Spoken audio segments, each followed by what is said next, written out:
I was born in Cyprus, and as a child, I lived through the national liberation struggles there. And later, as an adult, I lived through the liberation struggles in South Africa, was a participant in the anti-apartheid movement.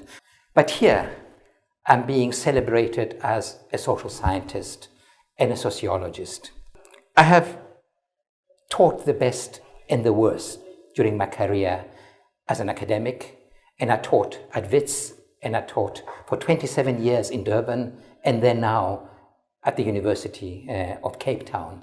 And as I said, the worst and the best came through my classes, and some of them are in very important positions of power these days, and many of them I'm extremely, extremely proud of.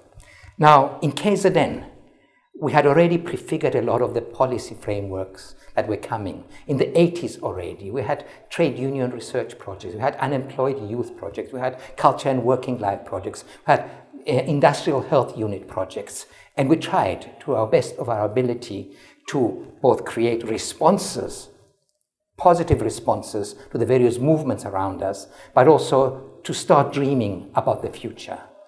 And then, before I knew it as a sociologist, I was the president of the South African Sociological Association. And before I could count to 3, I was a vice president of the international one. And then along the way came our struggle to form the African Sociological Association.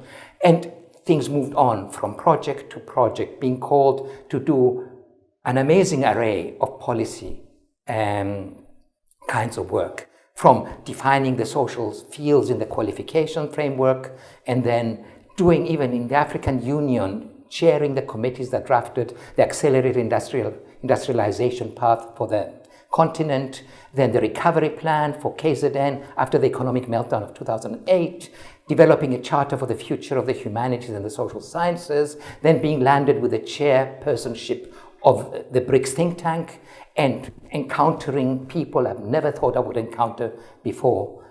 And about the honor you're bestowing on me, I am particularly pleased because the word Mapungubwe itself conjures up the imagery of an Africa in the world and the world in Africa, of an urban formation that we're researching very actively these days, and a space that allows for both scientific and creative work.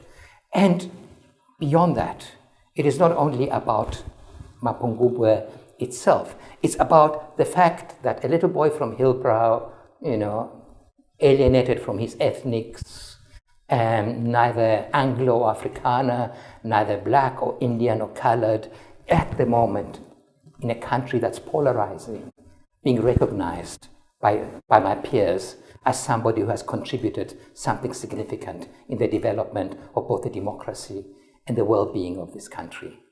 And of course, this award is saddening for me because my mother is not around, my father is around, but can't understand what's going on at 98. My wonderful family is around, and I've produced wonderful children, which I'm proud of, and my friends, and my colleagues, and my peers.